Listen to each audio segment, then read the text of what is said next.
소금이요 빛이라는 제목으로 하나님의 말씀을 전하도록 하겠습니다. 세상은 부패했다고 다들 이해하고 있을 것입니다. 그 부패한 것을 구원할 수 있는, 변화시킬 수 있는 곳이 있다면 그것이 교회가 될 것입니다. 그래서 교회가 등불이라 그렇게 말씀하고 있습니다. 예수님께서 이 땅에 교회를 세우신 목적은 이 부패한 이 세상을 교회에 다니는 이 성도들 통해서 그들을 하나님께로 인도하는 일이 바로 교회의 사명이라고 할 수 있습니다. 그것이 당연한 일입니다. 그러나 현실은 어떻습니까? 세상은 부패한 것은 우리가 다 이해하지만은 교회가 과연 깨끗하고 그 세상을 변화시킬 수 있는, 정화를 할 수 있는 그런 역할을 하고 있는가 하는 점에서는 우리가 매우 안타깝게 생각합니다. 하나님 마음이 얼마나 아프실까 하는 생각을 가지게 됩니다. 교회가 세상의 부패를 막을 수 있는 유일한 길인데도 불구하고 교회도 똑같이 부패하고 타락하고 세속화되고 변질되는 그런 모습들을 볼 때마다 우리는 땅을 치지 아니할 수가 없습니다. 저는 기도할 때마다 교회의 이 잘못된 그 모습을 보면서 하나님께서 이 땅에 세상을 변화시키라고 교회를 세워주셨는데 우리가 하는 그 모습은 마치 하나님의 능력을 잃어버린 삼손의 모습을 연상할 수밖에 없었습니다. 그래서 하나님 앞에 한국 교회의 잘못을 회개하며 교회가 다시 회복되기를 간절한 마음으로 기도하고 있습니다. 하나님께서는 우리 한 사람 한 사람을 통해서 하나님은 그 일을 감당하기 원하고 계십니다. 부패한 이 세상을 누가 회복시킬 수 있는 것인가? 바로 하나님의 자녀들을 통해서 하나님은 일을 하고 계시는 것입니다. 여러분이 이 시간에 한번 곰곰이 생각해 보시기 바랍니다. 여러분 통해서 하나님의 이름이 높여지고 있습니까? 아니면 여러분 때문에 하나님의 이름이 더럽혀지고 있습니까?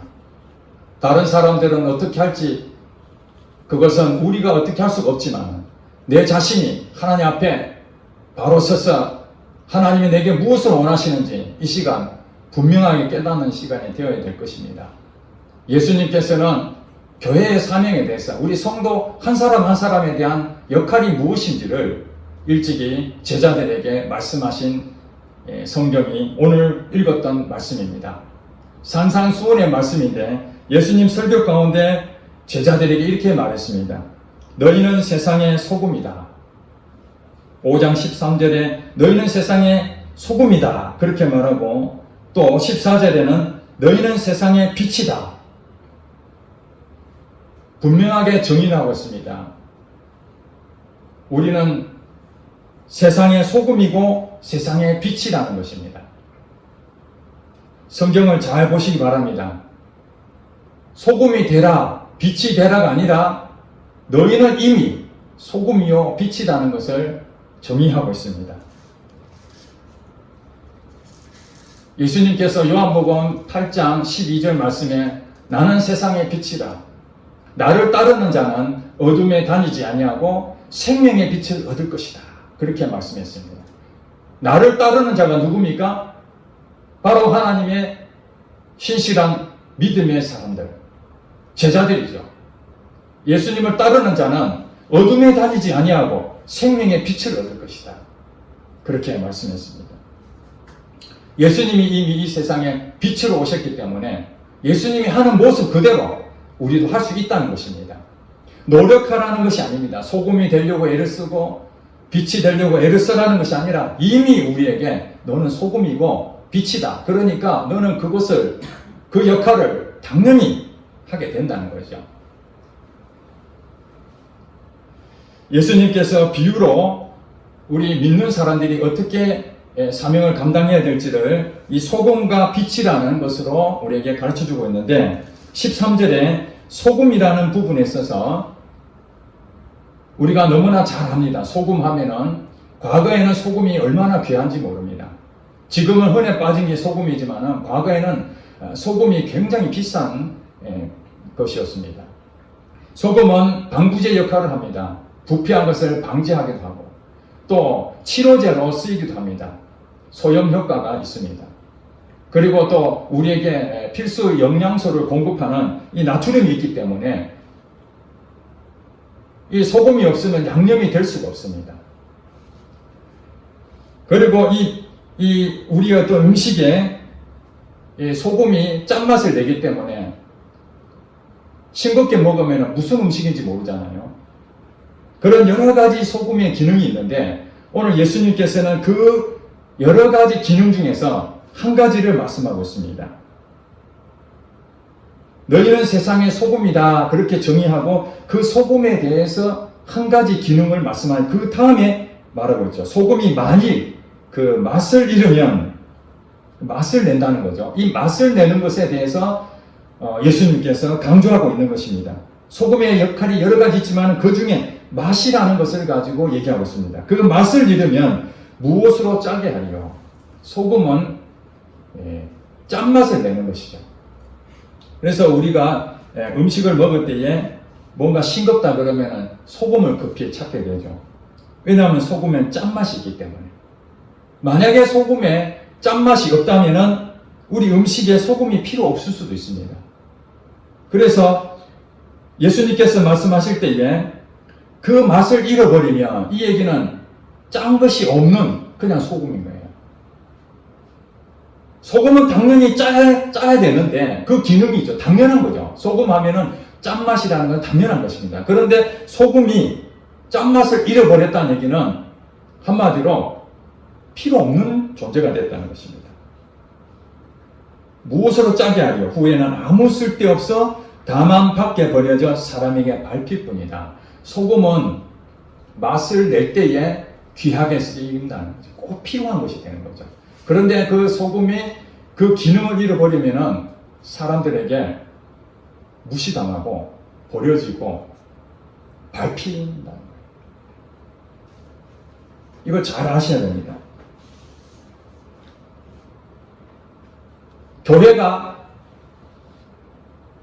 교회 다니는 이 성도들이 소금이라고 했으니까 그 안의 기능은 당연히 이 세상에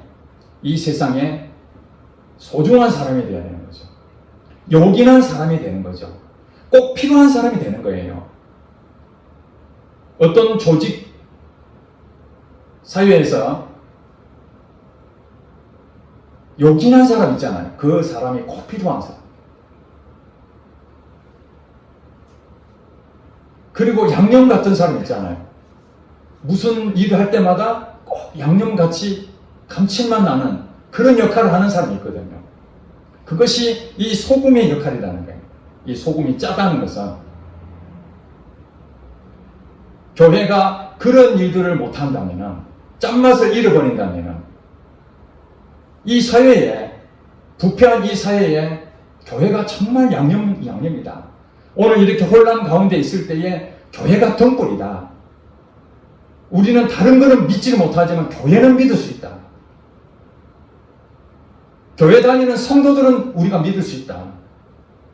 우리 형제는 못 믿어도 교회 다니는 성도들, 예수 믿는 사람들은 나 믿을 수 있어. 이것이 짠맛이라는 거예요.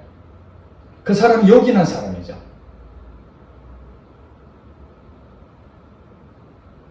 그렇지 않는다면 밟혀버리는 거예요. 밟혀버리는 거예요. 지금 오늘 이 코로나 시대에 교회가 어려움을 많이 당하고 있습니다.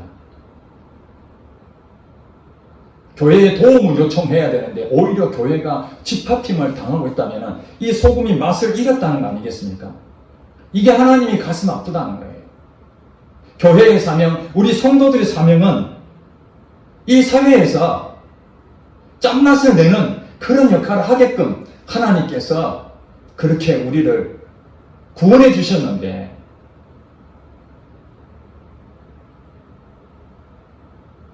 소금이라는 그 지위를 얻었는데, 그 역할을 얻었는데 실제로 그 삶에서 소금의 역할을 전혀 하지 못하고 있다면 이거 정말로 부끄러운 일입니다.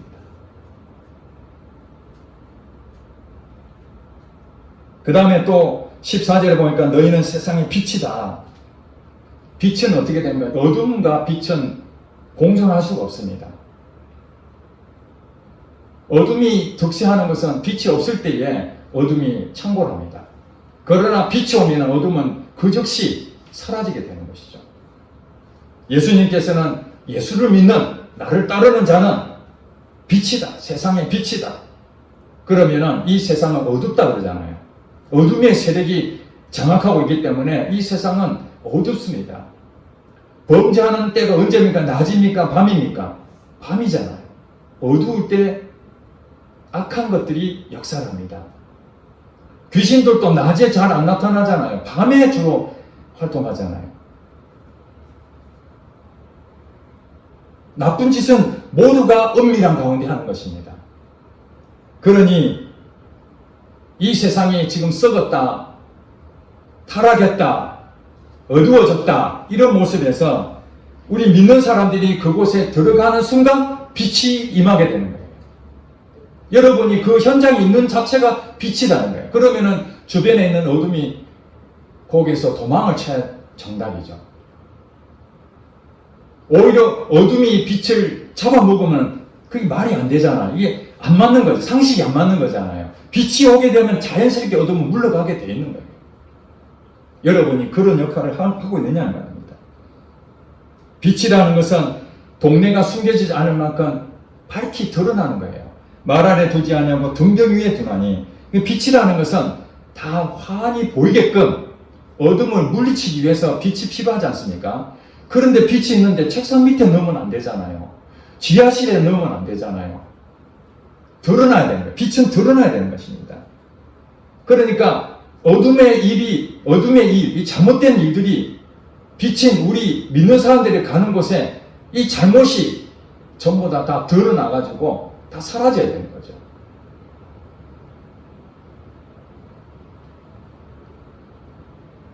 빛을 비추는 것이 우리의 사명이라는 겁니다. 에베소서 5장 8절에 보면은 너희가 전에는 어둠이더니 이제는 주 안에서 빛이라 빛의 자녀들처럼 행하라 이렇게 말씀하셨어요. 그리고 그 다음 절에 빛의 열매는 곧 모든 착함과 의로움과 진실함에 있다. 빛의 열매가 있다는 거예요. 그냥 빛이라고 그냥 그렇게 정의하는 것이 아니라 빛에도 이 열매가 나타나는 거예요. 모든 착함과 의로움과 진실함이 바로 빛의 자녀들처럼 사는 행동이라고 말씀합니다. 그것이 바로 16절에 나오잖아요. 모든 착함이라는 부분이 빛의 열매라는 것이. 자, 16절에 다 같이 한번 읽어보겠습니다. 시작.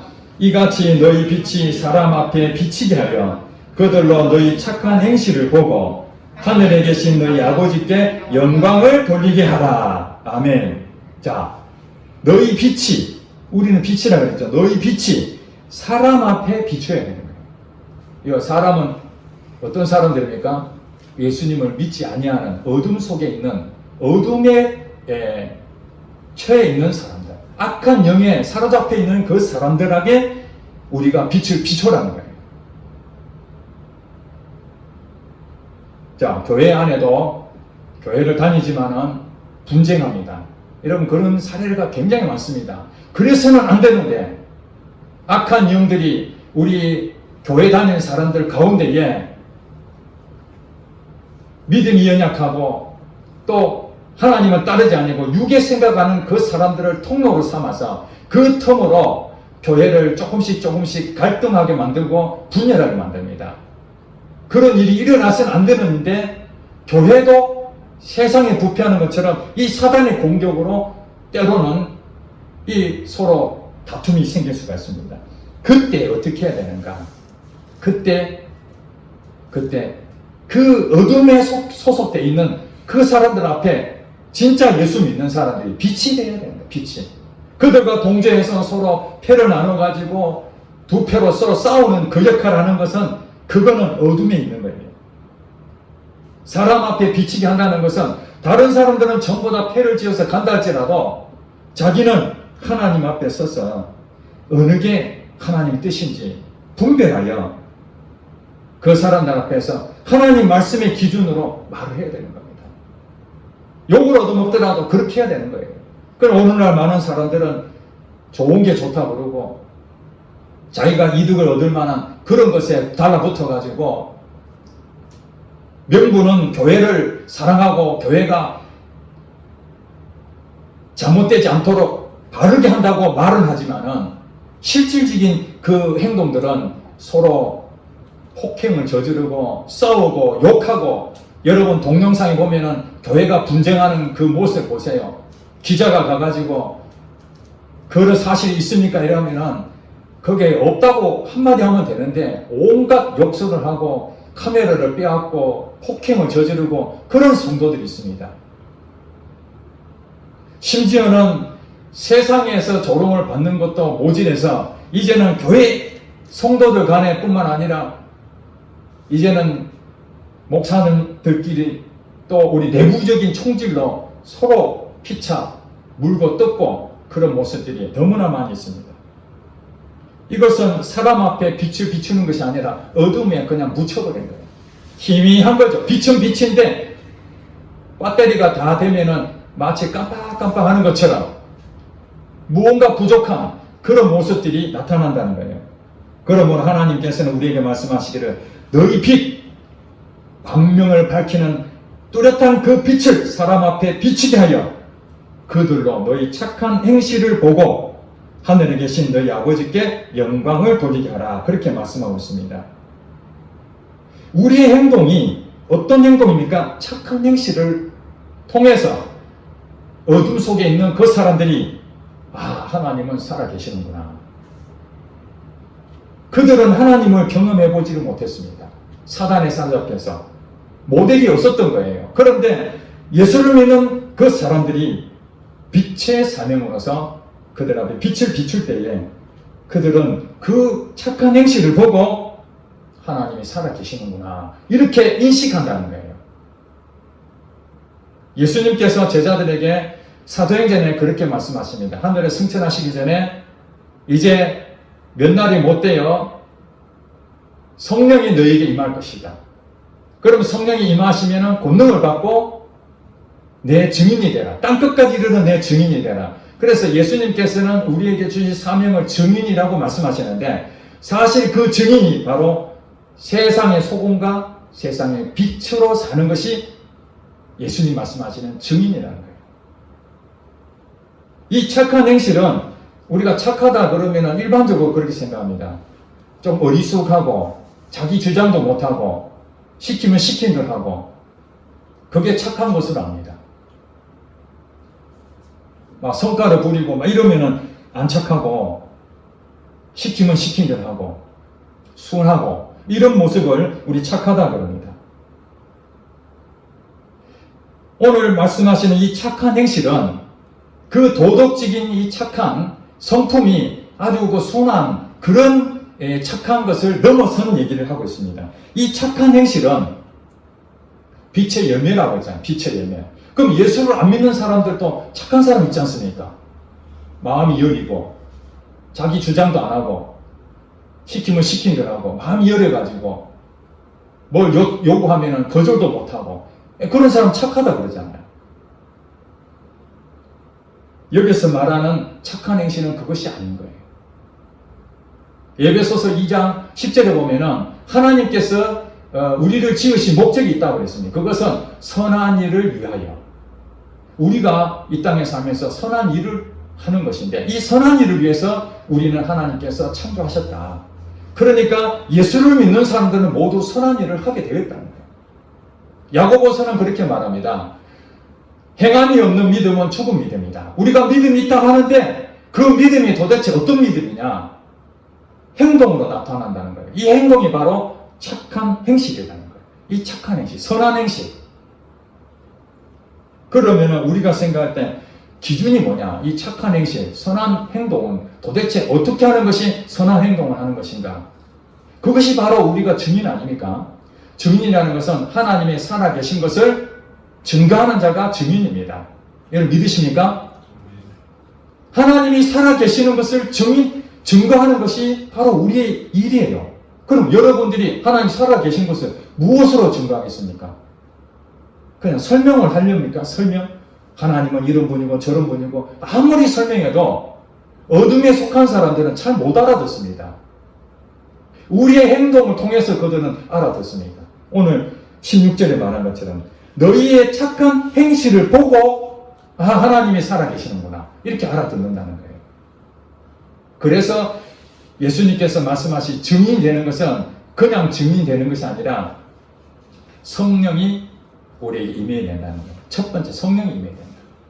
성령이 임하지 않으면 하나님이 사람이 아니라고 했습니다. 성령이 우리에게 임한다면 이제는 내 안에서 성령님이 역사하신다는 거예요. 성령님이 나를 인도하신다는 거예요. 나를 주장하시는 거예요.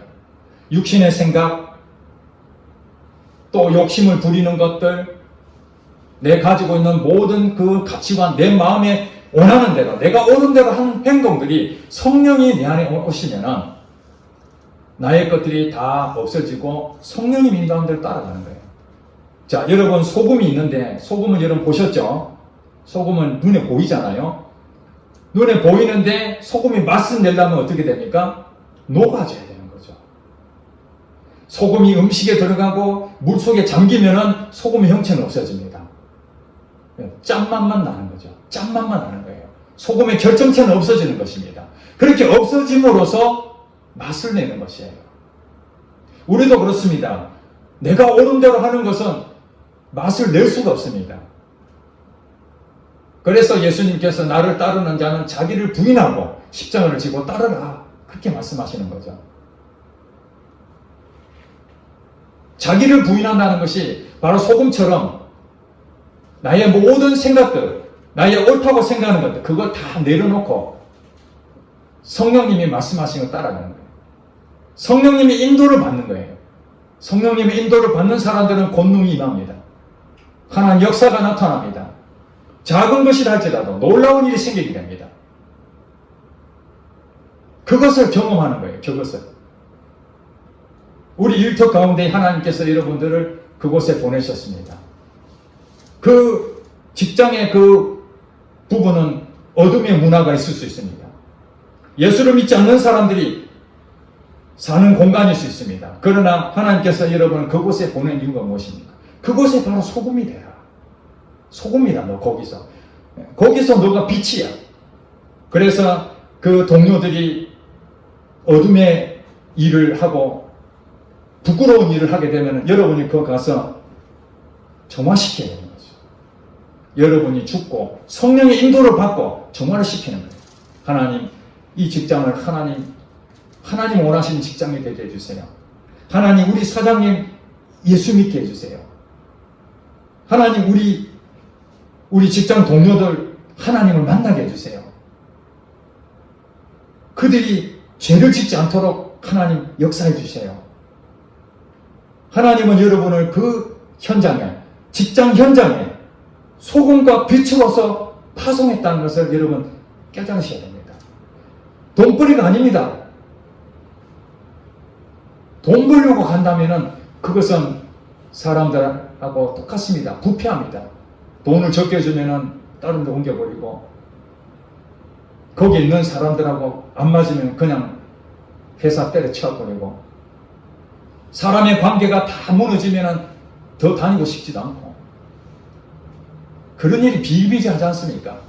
그런데 저 사람은 그만둬야 될 상황인데도 불구하고 끝까지 인내하고 웃어가면서 감사하고 그런 모습을 볼 때에 직장 동료들이 너가 믿는 하나님은 도대체 어떤 하나님이냐? 예수 믿는 사람 내가 많이 봤지만 당신 같은 사람 처음 본다. 교회에 다니는 사람들 처음보다 이기적이고 깍쟁이고 말만 많이 하고 좋은 건 지가 다 차지하는데 너를 보니까 진짜 하나님 있는 것 같다.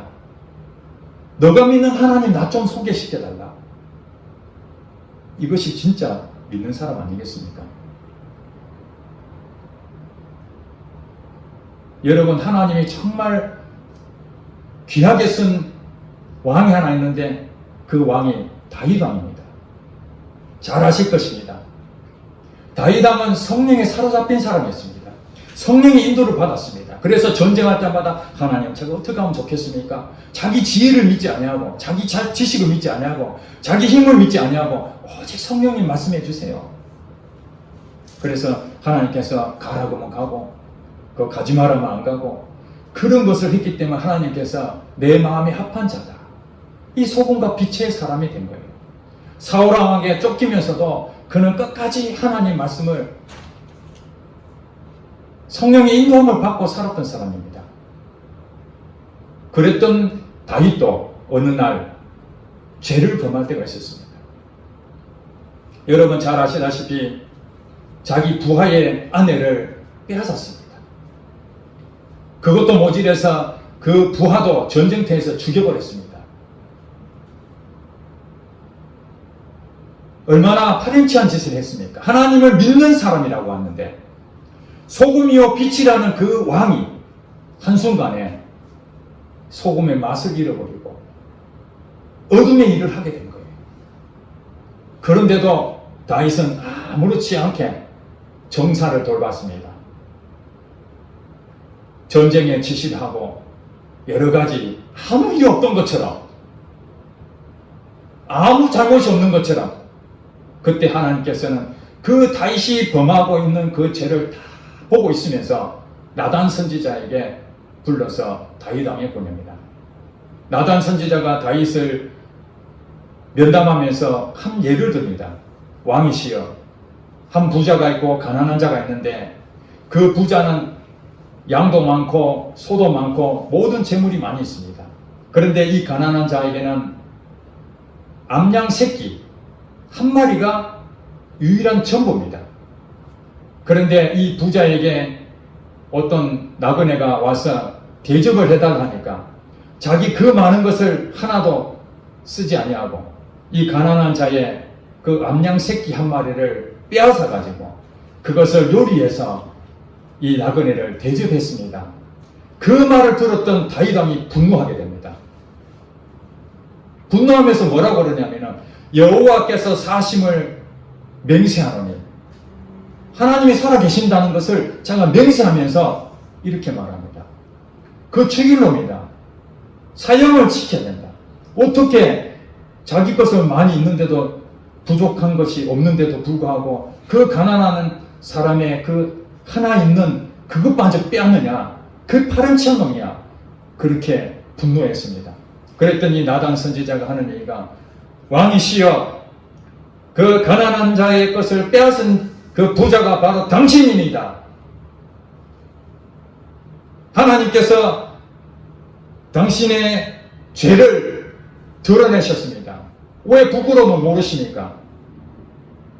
이 일로 인해서 당신에게 하나님께서 당신 가족에게 재앙을 내릴 것이다. 그렇게 하나님 말씀하셨습니다.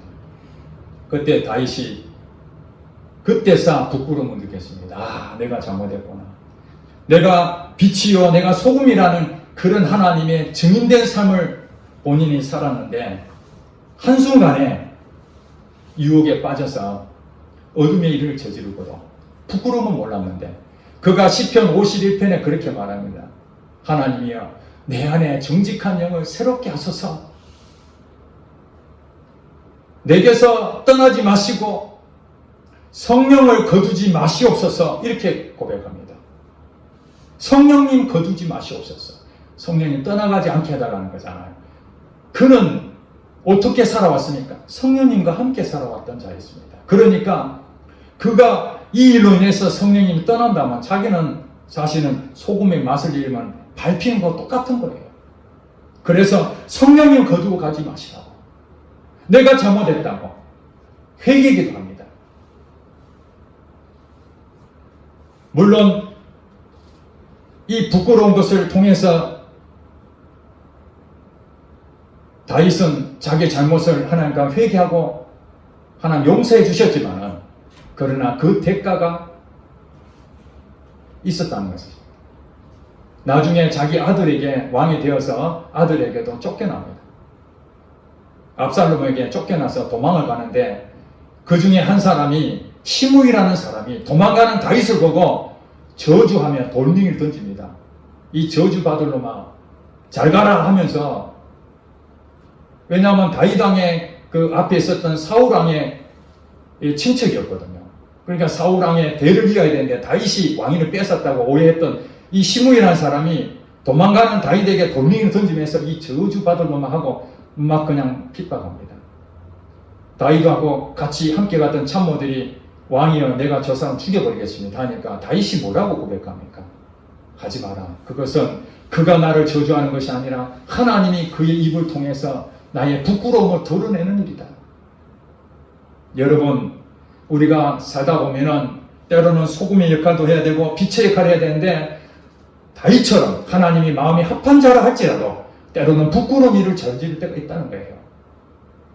그 부끄러운 일에 대해서 감춰두면 안 되는 겁니다. 그것을 부끄럽다는 것을 느끼고 그것을 드러내고 하나님 앞에 회개할 때에 때로는 대가를 치르지만은 그래도 그가 하나님 회개하니까 성령이 떠나지 아니하고 다시 복권이 되지 않습니까? 어려움을 겪어도 하나님은 끝까지 다윗을 하나님의 사람으로 썼다는 것입니다. 사랑하는 성도 여러분, 지금 시대는 악하다고 합니다. 세월을 아끼라고 지난주에 말씀했습니다. 여러분, 이 세상에 소금과 빛이라는 것은 어떤 역할을 하는 것입니까? 성령의 인도를 받으며 사는 그 삶에 여러분들이 시간과 내 마음과 모든 것을 거기에 쏟아 부어 보시기 바랍니다. 그러면 지금까지 여러분 부끄러운 것들, 그런 것들 하면서 내 같은 사람이 무슨 소금으로 살 수 있겠나? 내가 어떻게 빛이 되겠는가? 그렇습니다. 우리는 그렇게 살 수 없습니다. 우리 하는 일은 죄성을 가지고 있기 때문에 끊임없이 유혹에 넘어지고 부끄러운 일을 당할 수 있습니다. 그러나 그 부끄러움조차도 모르는 그 사람이 문제인 거죠. 다윗처럼 내가 잘못했다면 그것을 철저하게 회개하고 다시 하나님 앞에 서야 됩니다. 성령님 나를 인도해 주시옵소서. 하나님, 교회가 바로 세워지기를 원합니다. 분열되지 않도록 하나님, 이걸 어떻게 하면 좋겠습니까? 성령님 제게 인도하여 주시옵소서. 성령에 충만한 사람은요, 마음에 기쁨이 생기고 감사가 생깁니다. 우리 목요일마다 기도회를 하는데 강사 목사님께서 이렇게 간증했습니다. 84살 먹은 할아버지가 이 배가 아파가지고 나중에 보니까 이 맹장님이 터진 거예요. 복막님이 됐죠. 너무 아파서 병원에 가지 못해서 그 기도회에 참석했는데 그 목사님이 그 부위를 보고 간절한 마음을 하나님께 기도했는데 그게 나은 거예요. 통증이 사라지고 나았어요. 그리고 그가 방언도 하게 되고 성령이 임하게 된 거죠. 성령의 충만함을 얻게 된 거예요. 그리고 그 기도의 시간에 그 84살 되신 그 할아버지가 거동도 불편한데도 이 찬송을 부르는데 거의 뭐 뛰다시피 몇 시간을 그렇게 기쁨으로 찬양하고, 성령 충만하지 않으면 그럴 수가 없는 거죠. 우리 같이 찬양합시다. 박수를 쳐도 억지로 의무적으로 성령 충만을 못하는 것입니다. 생각은 딴 데가 있고 말씀을 들어도 지금 무슨 말씀 하는지 아무 생각도 안 나고 성령 충만을 못하는 거예요. 이 부끄러운 일입니다. 부끄러운 일이에요. 남들이 다 그렇게 하니까 나도 그 부끄러운 일입니다. 다윗처럼 부끄러운 일이기 때문에 우리가 하나님 앞에 서야 됩니다. 하나님, 내가 잘못했습니다. 성령 충만하지 못했습니다. 항상 기뻐하라는데 왜 나는 기쁨이 없을까요? 쉬지 말고 기도하라. 범사에 감사하라. 성령 충만한 사람은 마음이 평안하기 때문에 기쁨이 넘치고 감사도 나옵니다. 물론 항상 그럴 수 있는 조건은 아니라 할지라도 성령님이 내 안에서 역사하시면은 왠지 그렇게 기쁘고, 상황은 좋은 상황이 아닌데도 그저 즐겁고 걱정이 안 되는 거예요. 그런데도 걱정이 생기고 염려하고 불안하고 마음이 심란하고 그런 모습이 있다면은 그 소금과 빛의 모습이 아니잖아요. 그 부끄러운 일인 것이에요. 부끄러운 일인데도 불구하고 전혀 성령님이 역사하는 건지 아닌지 경험도 안 해보시고 계속 그 길을 간다면은 가슴 아픈 일이 되는 거예요. 여러분은 세상의 소금입니다. 아멘입니까? 여러분은 세상의 빛입니다. 노력하는 것이 아니라 방법은 하나밖에 없습니다. 성령님 인도하여 주시옵소서. 성령님 제가 어떻게 살면 되겠습니까? 이렇게 하면 될까요? 저렇게 하면 될까요? 그리고 끊임없이 성령 충만을 구한다면 여러분은 성령에 취하게 될 것입니다. 술에 취하는 건 여러분 경험해 보셨잖아요. 저도 경험해 봤습니다. 성령에 취하는 걸 여러분 경험해 보신 거 있습니까? 성령에 취한 것이 바로 이것이구나. 성령에 취한다는 것이 바로 이것이구나. 그 할아버지처럼 성령에 취했더니 자기가 도대체 어떻게 방방 떠오면서 찬송을 부르고 기적을 체험하고 그렇게 하겠습니까? 그런 사람이 밖에 나가서 어떤 말 하겠습니까? 하나님이 살아계신다. 하나님 살아계신다. 봐라, 내가 이렇게 즐거운 걸 또 봐라. 이것이 바로 증인이라는 거예요. 하나님의 살아계심을 증거하는 증인으로 여러분 이 땅에 새로운 빛으로, 새로운 소금으로 시대에 앞서가는 하나님 귀하게 요긴하게 쓰임받는 여러분 되시기를 주님으로 축복합니다. 기도하겠습니다.